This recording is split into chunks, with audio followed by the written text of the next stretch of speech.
Hello and welcome to this, our next episode in our survival series.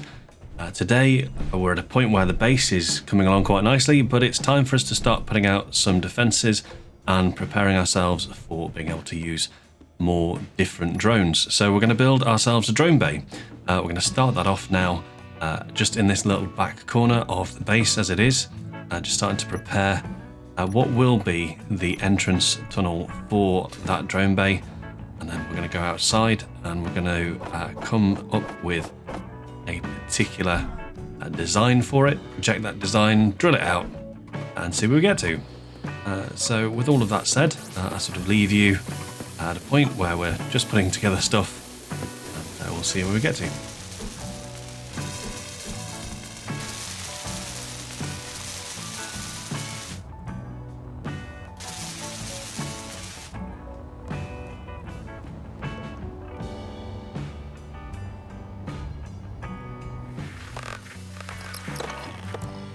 So having constructed the base inside, I'm now putting together a wireframe mesh that I can use for the projector.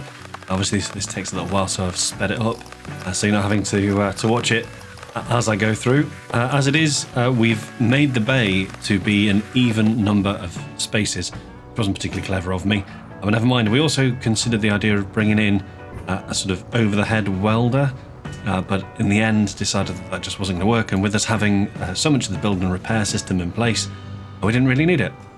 So now we're just getting ready to take the blueprint, repair the blueprint, properly name it as Drone Bay. Once we've named it as Drone Bay, we can go and produce ourselves a projector to project this with. Obviously we need to make sure that the build and repair systems are on while we're doing the projector, but once the projector has been built, we need to turn the build and repair systems off, or they'll just immediately start building the drone bay rather than doing anything else, meaning that we can't get in properly to start actually digging it out, because we'll just keep on blowing up blocks.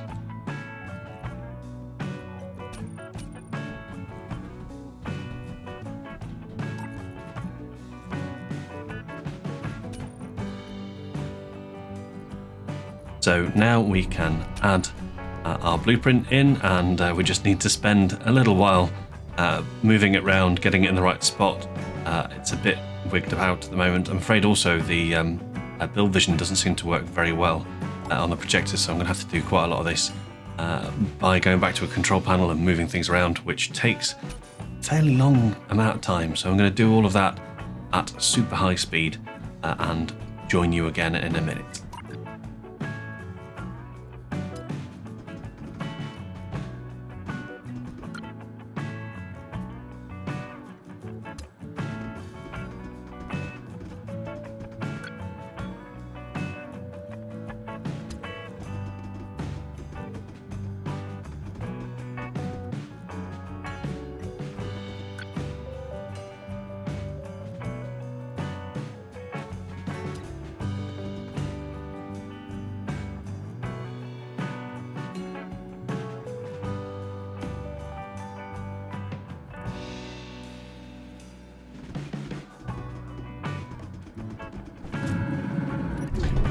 Yes, I did just turn off the batteries on the drill drone, but other than that, everything's going to go fine for a little while.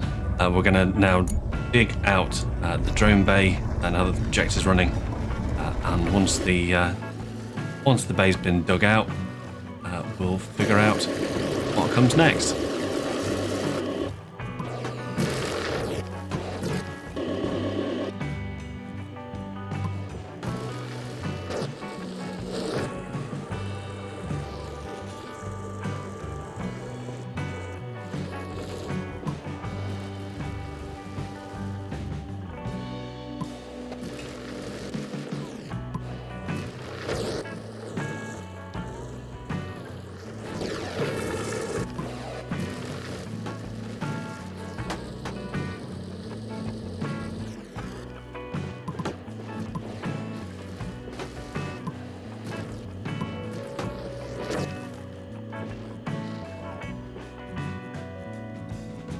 Okay, so we've now dug out the whole of the drone bay. I'm made sure it's all right. We're going to now turn the build and repair systems back on and let them just gently get on with building the drone bay for us. And and also just doing a little bit of damage repair to the drilled ship as well. I may have bashed it a few times as we were digging all of this lot out. Now, it could be that we could watch the entirety of this go ahead.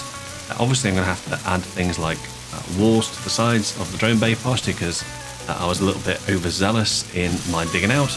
But I don't think you need to watch build and repair building this drone bay, so we're going to come back as we start to build the first of our sentry drones. So here we are. We're building the base of the sentry drone using heavy armor blocks. This will be the first time in this base that we've used heavy armor blocks, because normally I just build out a light block and hope for the best. In that way, the first thing we're going to build is a drone that's going to have a Gatling gun on top of it. It's going to have a few decoys, and it's going to have a simple solar array and a couple of little batteries just to keep it going.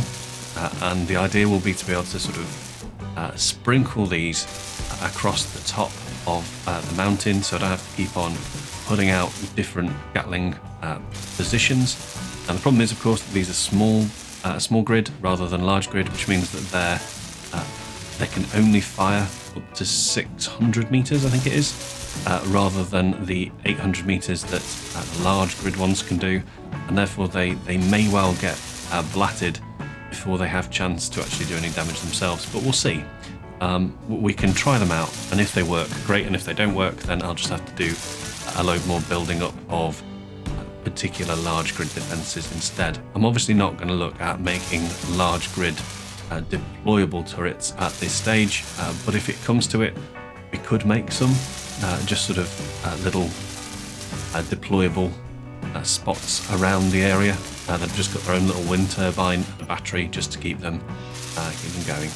But for the moment, this is what we're going to go with. We're going to come up with two different variants of it. So we're going to have one that's Gatling and one that's autocannon. And obviously autocannon is supposedly really good at taking out anything that is small grid, whereas Gatling is hopefully better at dealing with things like missiles and just generally pot-shotting as much as it can to try and damage larger grid, although really Gatling can't do much of that either. As you can see, I'm just adding onto it a small cargo container so that we can hold a little bit more ammo than the gun itself can put in there, and then we're going to add in a minute or two some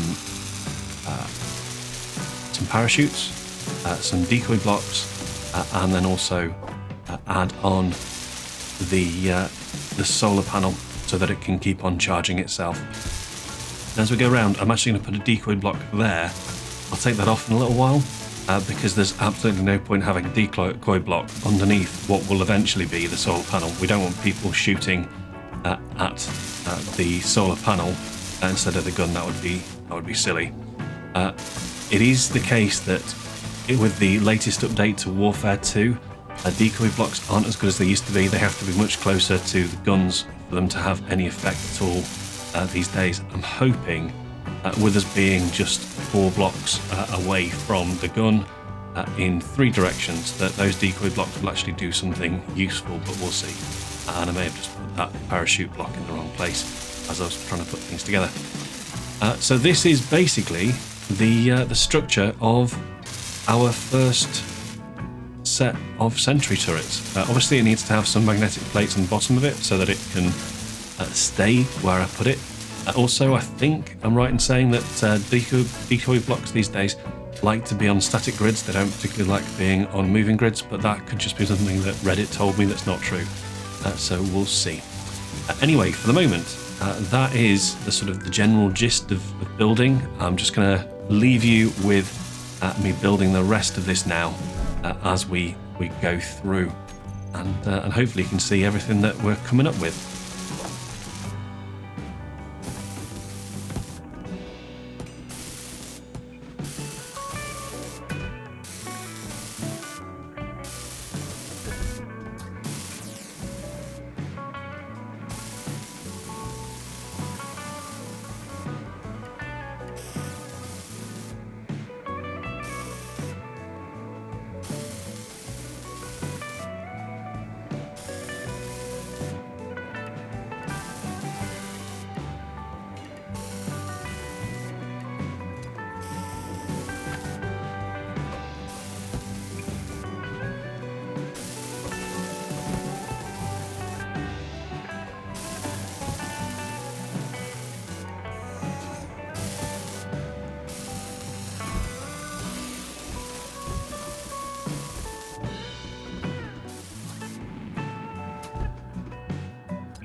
So for the moment, we're just going to use the drill ship to move this particular drone out. In time, I'm going to build a drone specifically for picking up the sentries and taking them to locations. I think I'm actually going to try about 7 different versions and finally find one that works. That hurt, just so people are aware. I decided as well that actually attaching things to the rotors, trying to do it through rotors, was the wrong way, and in truth it just needed a single block above and then it would work fine. It would stop all of that silly bending.